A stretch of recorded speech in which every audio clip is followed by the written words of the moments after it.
Hello and welcome. My name is Kathleen Ruddy. I'm the CEO of the St. Baldrick's Foundation. And thanks to you, I have the best job in the world because I get to work with heroes for kids with cancer every day. June is Cancer Survivors Month, and we plan to talk with 2 childhood cancer survivors today. But due to a schedule change, you will have even more time with one of these remarkable people. And you're in for a real treat because Mark Lubash, a longtime survivor of retinoblastoma, is with us. And this is a man who not only survives, but thrives every day. Mark, welcome. Well, thank you. That's a heck of an introduction. I hope I can live up to this in the interview. And Kathleen, please go easy on me. I've never done an interview before, and honestly, I've never really told my whole story. I mean, friends and family obviously know and are aware of my situation, but I've never gone all the way through. So go easy. No, seriously. Ask any question. I'm an open book. I'm, and feel free to drill down further if you care to. Thank you. I appreciate that generosity of spirit, Mark. And I think your story will be a great inspiration to many people. And we're honored that you're sharing it with the St. Baldrick's community and our friends beyond. So let's jump in. Many people think of Cancer Survivors Month as simply a celebration of the fact that many patients do survive cancer now. And of course, that's true. We do celebrate that fact, obviously. But we're also trying to educate the public of the unique medical needs of cancer survivors. And for those who've been lucky enough to never have been thrust into the world of childhood cancer, they may be unaware that not only the cancer is toxic, but most treatments remain highly toxic to kids' developing minds and bodies.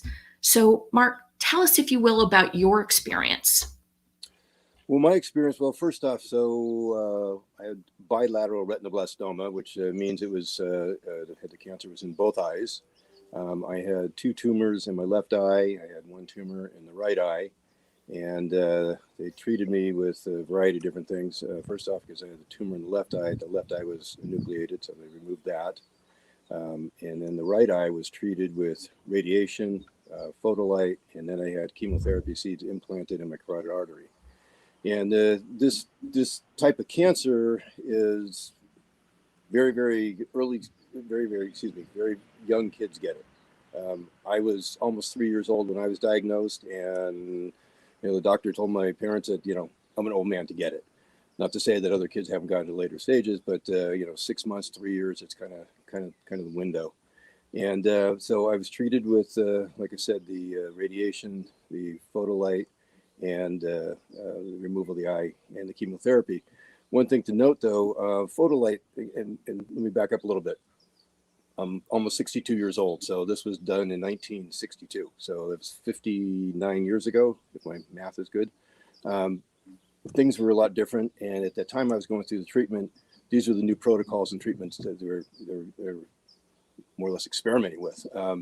The photolight was used to go ahead and kill the blood cells, or the blood that goes ahead and feeds the tumors. The radiation is used to go ahead and kill the tumor itself. And the reason I bring up photolight is actually known as laser. It's back then they didn't call it a laser, but that was just developed in 1960, and the first commercial application was 1961. So I was really fortunate that this was now ready, and I was able to go ahead and end up having a fairly decent outcome. In those days, it was not a very survivable cancer. I don't have any particular stats, but I know that the doctors gave my parents, told them that I had about a 10% chance of survival and a 5% chance of survival with any kind of vision. So that was kind of pretty scary for my parents. But anyway, moving forward, as I'm sure we'll get into it, there's a lot of side effects that happen from the treatment. I think that this cancer is relatively rare in that there's only 250 to 300 cases or so diagnosed in the US every year. But I think one of the concerns, obviously, at diagnosis on the medical side, is that if they don't act fast, there can be rapid spread to the brain, to bone marrow tissues and stuff. Was that a concern in your case? Yeah, in my case, especially with the left eye, which is why they chose to remove that. tumor on the retina, and the other tumor was right up against the optic nerve. Optic nerve brain, it's, you know, an infant's only about that far away. The vitreous fluid, which is below the retina, cancer goes into there, goes into the tissue, there into the bone marrow. So, yeah, but, you know, it's incredible though, with awareness and with treatment, the survival rates are substantially better. Survival rates now in the US for bilateral cases like mine are 70 to 80%. Cases where it's in one eye, it's 95%. So we've come a long way. That's incredible evidence that research really works, and we need to keep at it so that we can get 100% regardless of your diagnosis, and whether it's one eye or two and so forth. Tell us what your treatment was like, Mark. Well, as I said, the treatment was, you know, with the radiation, the photolite, and chemotherapy. But the treatment itself, you know, I was a kid and things were not so bad for me. I mean, I remember being treated. I remember being in the hospital. I was in the hospital for 6 weeks. The radiation was done 5 times a week for 6 weeks. So they lit me up. I think I had like 4,000 rads. You know, so, you know, I was in the hospital there for, you know, quite a period of time. But, you know, honestly, I don't remember a bad experience. You know, I know they say that, excuse me, that, you know, it's very common to have a significant event in your life that starts your memory, whether it's a good event or a bad event. Maybe it was a bad event, but I really don't remember it as being, you know, something that was really, really tough. You know, I do remember I was a little kid, and, you know, I used to have a little push cart that I used to wheel myself around, and they let me cruise around the hospital. I was too small to go ahead and push any buttons to get in the elevator. I just sit in front of the door, get in, you know, I just wheel myself in, and they'd find me on another floor. So it wasn't necessarily a bad experience for me. I do remember, you know, some things that were not terribly pleasant. One of the things, when they remove your eye, they put a conformer in to go ahead and keep shape, and then eventually you get the prosthetic eye. And I kept flipping it out, and it was glass, like flipping it out and throwing it and breaking it on the ground. And so for a period of time, they had to restrain me until I got past that. So I didn't enjoy that, but for the most part, it didn't seem like a bad experience. My parents were there, my grandparents came by, you know, and my parents made it, you know, very, very comfortable for me. Mm-hmm. Sounds like you had a lot of great care, which is an incredible blessing. You were treated, as I understand, your whole life at UCLA. That's correct. And you've lived in a community where there was a major research institution, and I'm wondering if you've ever thought or talked to your doctors about, had you lived somewhere else where you weren't close to an institution like that had the capacity to specialize in your particular disease and needs, how that might have changed your treatment and your follow-up care and so forth. Well, hard to say what the outcome would have been, but certainly the treatment would have been different. There was only 3 places at the time, again, 1962, that was treating retinoblastoma, and that was at Columbia Presbyterian in New York, Tulane in New Orleans, and UCLA. And, you know, so I was fortunate to be here at UCLA, and, you know, the Research Institute that was very much on top of it. And also at that time, just prior to my case, famous tumor doctor, Dr. Stratzma, came from Columbia Press and came to UCLA. So I think I was in pretty good hands. But, you know, I really don't know what the treatment would have been. All I know is that I was in the right place, and those are the three places around the country that were treating retinoblastoma. Mm-hmm. It's fantastic today that there's so much more knowledge about the disease, and that kids in so many places throughout the country have access to great care, and that the institutions work very cooperatively with one another, so that even if they don't have a retinoblastoma expert on staff, which most don't, they confer with their colleagues at any institution, and they pool their knowledge so that more kids can stay close to home and get the best care wherever they are, which is obviously another sign of progress. So how did having cancer as a child change the way you're living today, 59 years later? Change the way. Well, I'm sure there's a lot of different things. You know, first off, I don't know anything different. So for me, this is normal. But obviously there's things that I, you know, have to deal with different than other people. And to backtrack a little bit, you know, my my issue has always been vision.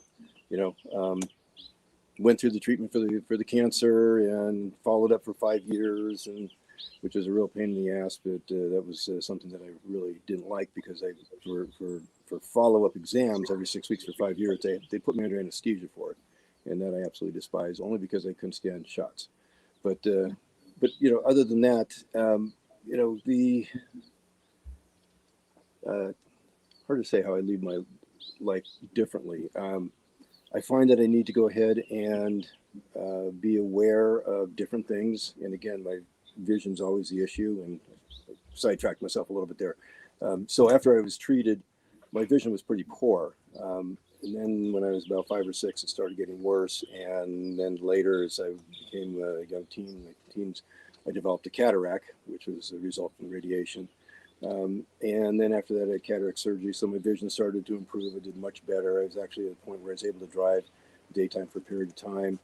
But along the way, I had all kinds of other issues that, impacted my vision, and things, went downhill. And, unfortunately today, my vision is really, really poor. So I no longer drive and whatever. But, so, you deal with it. But my world is right now is, I see everything 25, 30 feet away, fuzzy, but I can go ahead and distinguish things beyond that. Everything is just shapes and, cloudy and kind of hazy. So the way that I've kind of learned to go ahead and deal with things and live my life differently is, obviously there's tools and things like that they use. And, I have very large computer monitors, which thankfully, now there's software that, makes it very easy to make fonts bigger and smaller as you're reading things, where 30 years ago, I had special software and special, things. I read with magnifying glasses on small print, and, even to the extent that, I can't drive, I got to Uber everywhere. Well, the Uber app, the print's so small, I'm sitting there with my phone and magnifying glass and trying to go ahead and, read to go ahead and do it. So, I do learn to do things differently, but some of the things that I do differently is, I've learned to go ahead and be observant. I listen very well. I watch other people, what they're doing while we're walking. I notice if somebody trips or steps over, or down from a curb or things like that. Not always perfect. I still have a tendency, when my wife and I are walking the dog to, low-hanging branch, bump in the top of my head because, peripheral vision is not so good up or down. But you just learn to go ahead and adapt. I listen to audiobooks rather than reading now, because that's a challenge. I have great friends and family that help me out along the way. I love to play golf. Unfortunately, right now I busted up my thumb skiing, but love to play golf. Well, I can't find my golf ball. Well, buddies find my golf ball for me. When I'm 20 yards away from the green, I can't see the flag where I'm chipping or on the green when I'm putting. So friends point me in the right direction. Nowadays my vision not so good. I still like to ski. Well, I follow my wife down the hill and make sure I don't bowl anybody over, because I'm 215 pounds, so I might hurt somebody. So, you just gotta, you kind of learn to go ahead and do things, a little bit differently. I also, I rely on observation a lot, I guess. That's how I kind of adapt. And thankfully I also have a good memory. So, in business situations where a lot of times, there's presentations that are going on and I can't see it in the overhead, I do listen well and I have a good memory. So I kind of can cheat a little that way. You've developed your other senses to help compensate for the lowered vision, and it's still incredible to me that you can do all the things you do so well, given the fact that there were several periods of your life where you were totally blind, right? In your teens and again in your early 30s, I think you had total blindness. Yes. And to jump forward, I know some of the other questions you're going to ask, but that's related to, it all comes back to things we talked about, some of the questions you want to bring up, some of my treatment, and some of the treatment caused, some of these other side effects. At 6 years old, I ended up having an ulcerated cornea. Well, that was because radiation went ahead and affected and pretty much diminished my tear gland to the point where it only puts about 15% tears. Well, didn't know it. Extremely dry eye, ulcerated cornea, left a scar. from the radiation years later, as I mentioned earlier. Radiation is like too much sun for, when you get 50 or 60 years old, people get cataracts. Well, it's a very concentrated, short period of time, caused the cataract early. Now, I had cataract surgery, I think it was 13, but in those days, that was 1972, 73. Not like cataract surgery today. I mean, I was in the hospital for 8 days and, immobilized my head, and, it was very, very different, and they weren't doing the implants, which is why I wear thick glasses now, which is essentially acts as the lens in my eye. So, anyway. Fascinating. I don't know how much I want me to go. I can go on and on in so many things. I don't know how far you want me to go on certain things. So. Well, let me just catch some of our late joiners up with us. If you're just joining us, it's Cancer Survivors Month, and we're talking with Mark Lubash, a 59-year survivor of pediatric retinoblastoma. By the age of 50, 99% of survivors will have a chronic health problem caused by their treatment. And for 96% of survivors, that problem will be life-threatening. That's why the St. Baldrick's Foundation is committed to supporting life-saving and life-improving research so kids not only survive cancer, but thrive. Mark, in preparation for our conversation today, I conferred with a retinoblastoma expert, not at UCLA at your hospital, but Dr. Robert Hayashi at Washington University in St. Louis. And he explained to me that over the course of your life, treatment has largely moved, as you've kind of explained, away from radiation and more towards chemotherapy with the concentrated doses into the affected areas of the eye. And I think I'm wondering if any of your doctors have said how, life might have been different, or your vision might have been different today had they known that then and not had to do the radiation as they did with you and the light therapy and so forth. That's an interesting question. I haven't really discussed it with the doctors that if things may have been different with the treatment. I do know that I had serious side effects with what I had, and I know that those side effects, can potentially, as you pointed out, which is the stats you just recited to me, that's kind of pretty scary. So, I've had some of the side effects. I know that talked about this before too. That some of the side effects that some of the people get are hearing loss, thyroid issues, diabetes, and things like that. In my particular case, I actually don't have particular hearing loss, but in the side where I was radiated on the right side, my ear, everything is slightly lower in volume, but completely flat, monotone. I mean, I don't talk on the phone with that ear. I had thyroid nodules that they've been following for some 30 years now, and that's something that so far, they haven't gotten any further with that. So. So one of the things that Dr. Hayashi shared with me is that his team is working on the visual impairment and its effects on childhood development. And I was thinking about this with you because when you told me the story of your dad, like most dads, yours did not take your diagnosis lying down. He was very determined that you would have as normal a life as possible. And he took a very active part in your childhood development. Tell us about that.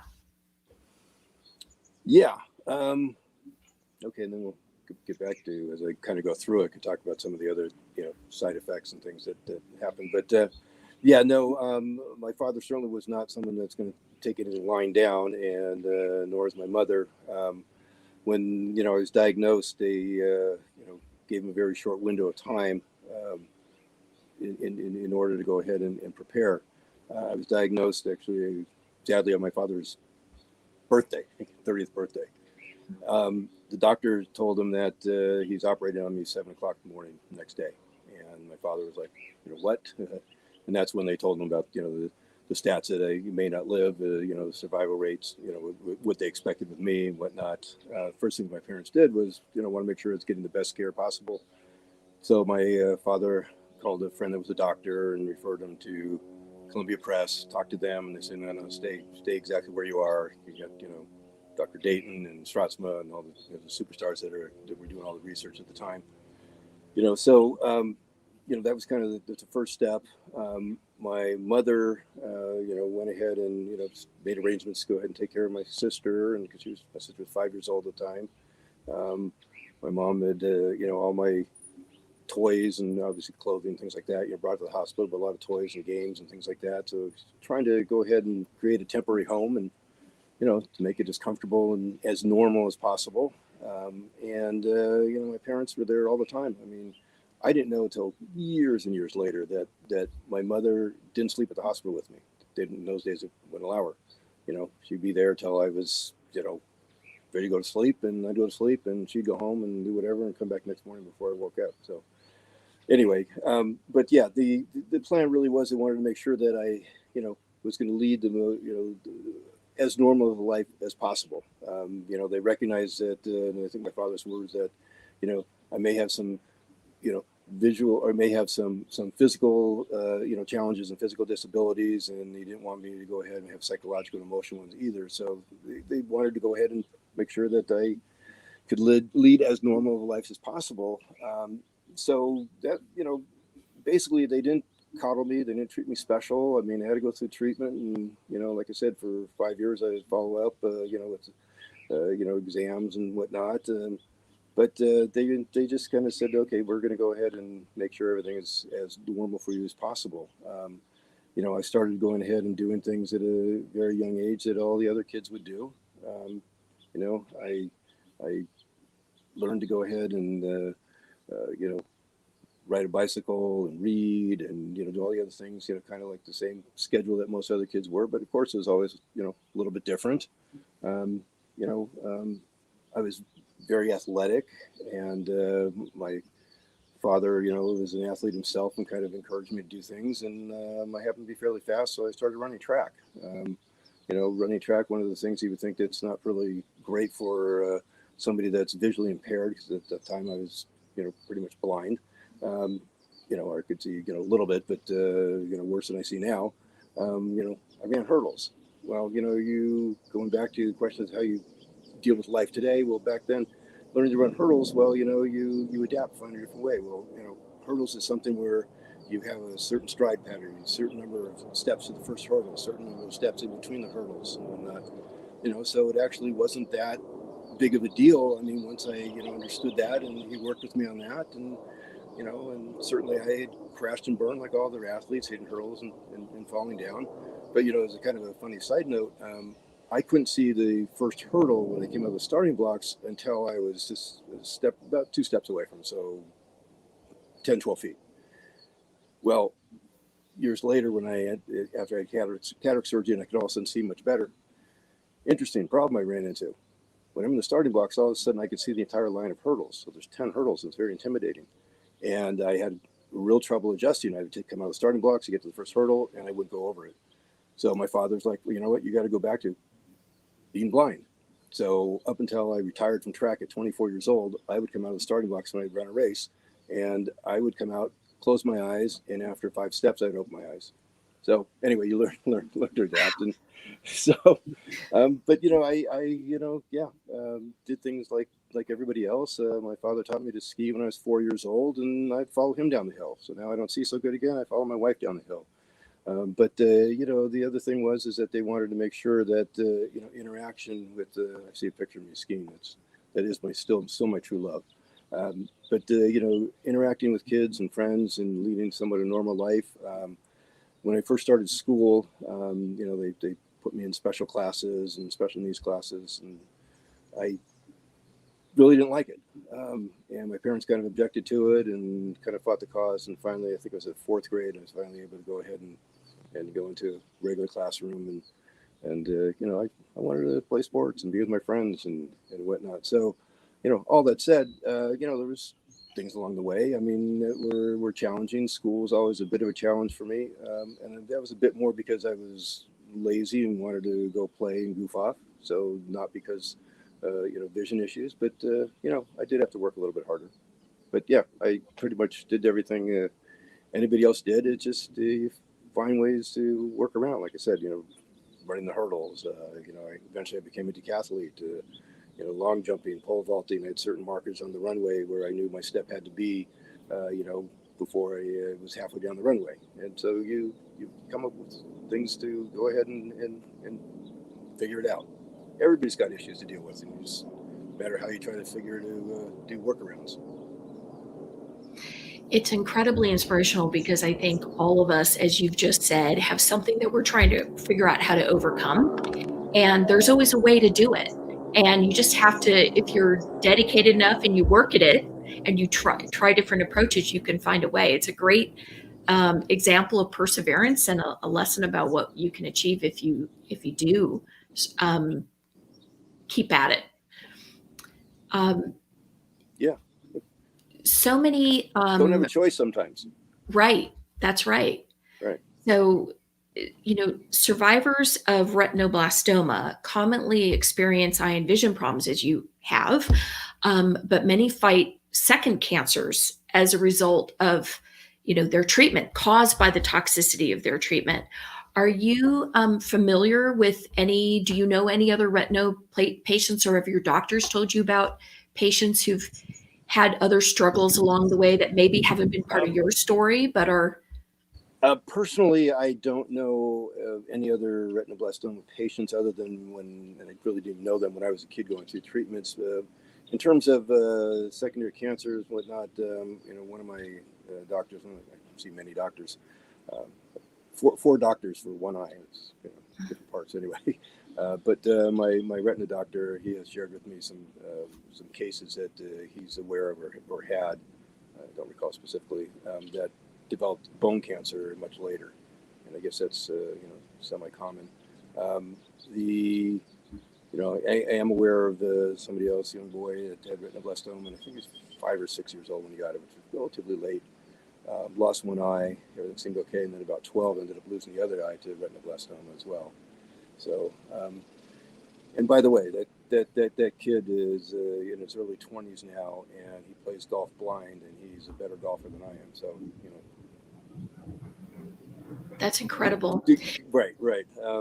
But other than that, sadly, when I went through my treatment, there was about three other kids that were going through it about the same time. I think a little ahead of me, a few months, not very far, but at the hospital at the same time and treatment and whatnot. Sadly, the outcome, 2 of them were siblings, and they were diagnosed a few months apart, and unfortunately, both of the kids didn't make it, but they both passed away.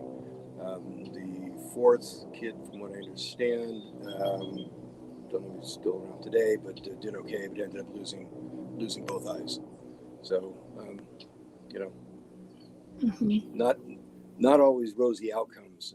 I feel very fortunate, and I honestly, it's a little awkward doing this. I almost feel kind of a little braggadocious that I've done so well and haven't had all these issues. I mean, I've, like I said, I've had secondary issues, nothing that's no cancer related or nothing that's seemingly life-threatening, but I have a lot of other issues. Like I said, radiation can cause stuff. With my tear duct, it caused glaucoma. It caused the cataract. I also have a autoimmune disease. I have a blood disorder known as ITP, which is a idiopathic thrombocytopenia or something like that. It's cause unknown, but basically my body destroys platelets in my system. So something else that I just have to monitor. But the doctors think it may be related, but they've never really have been able to connect the dots. So hanging in there.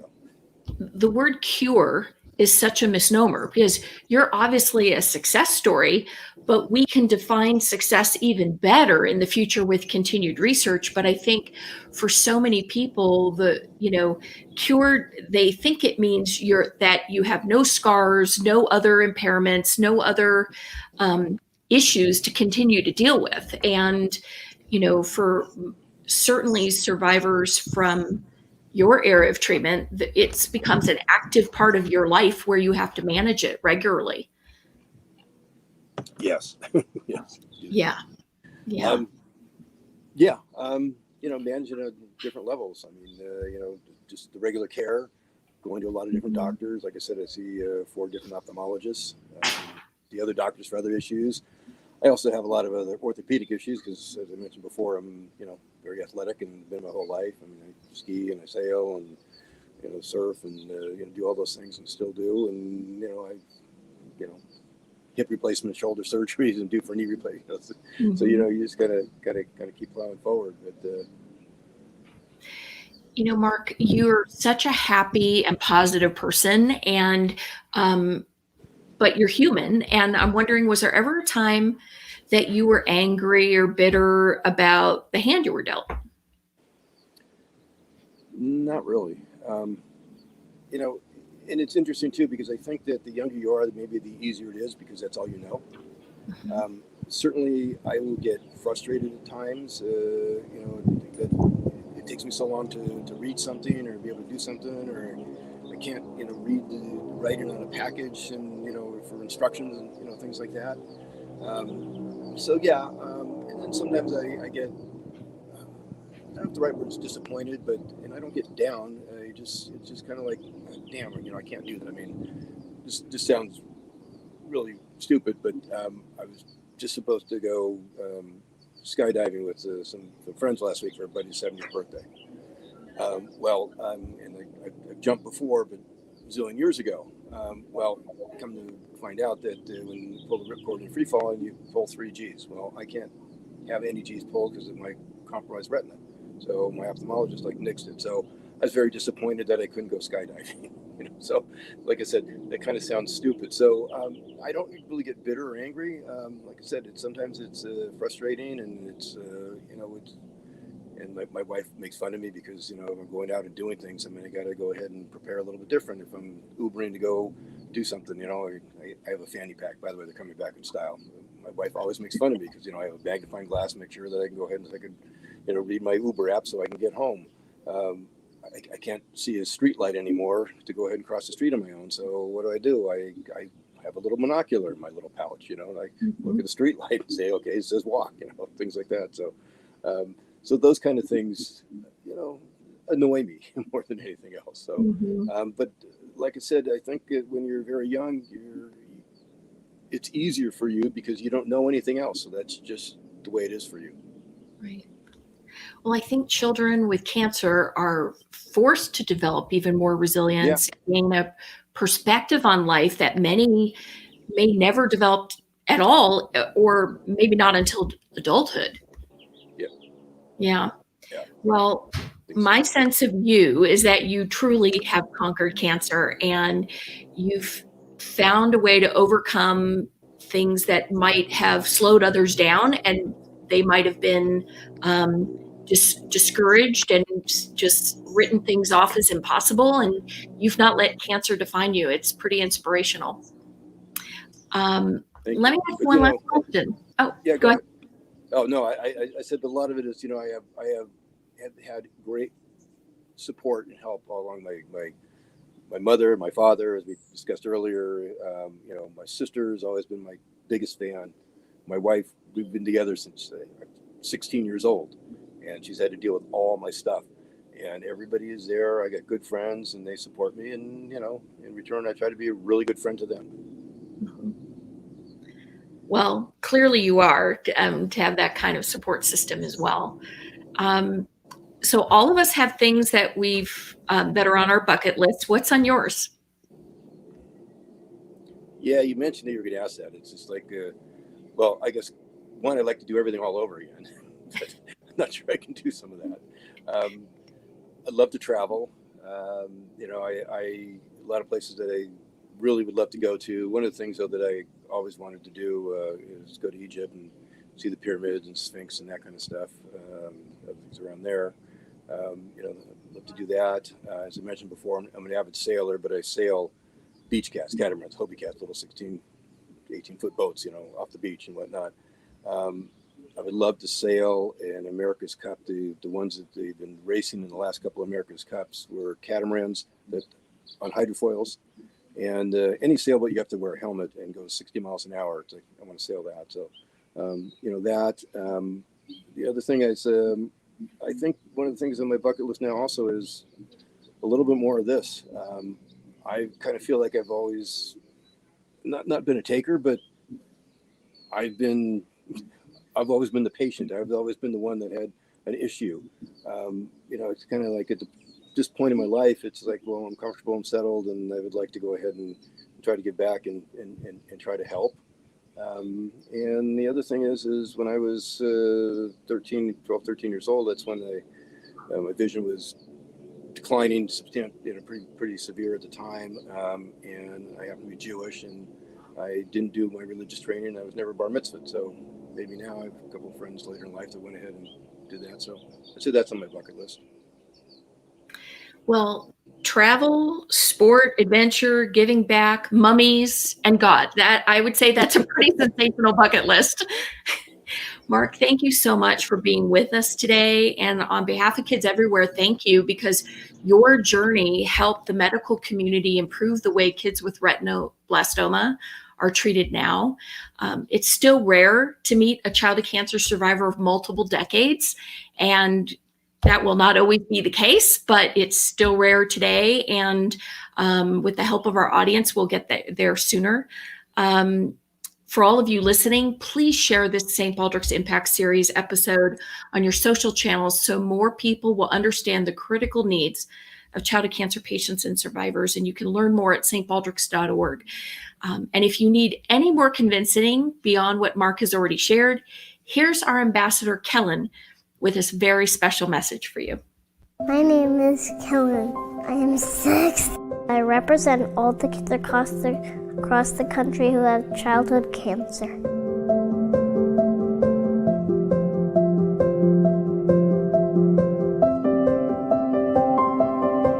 I have a boo-boo on my spine, and that's why I cannot walk. I can ski. I can have snowball fights. I can go on the snowmobile with Dad. And I fish. Kellen, what do you want to try next? Climbing a tree. What do you want to be when you grow up? A photographer. Thank you for helping kids like me.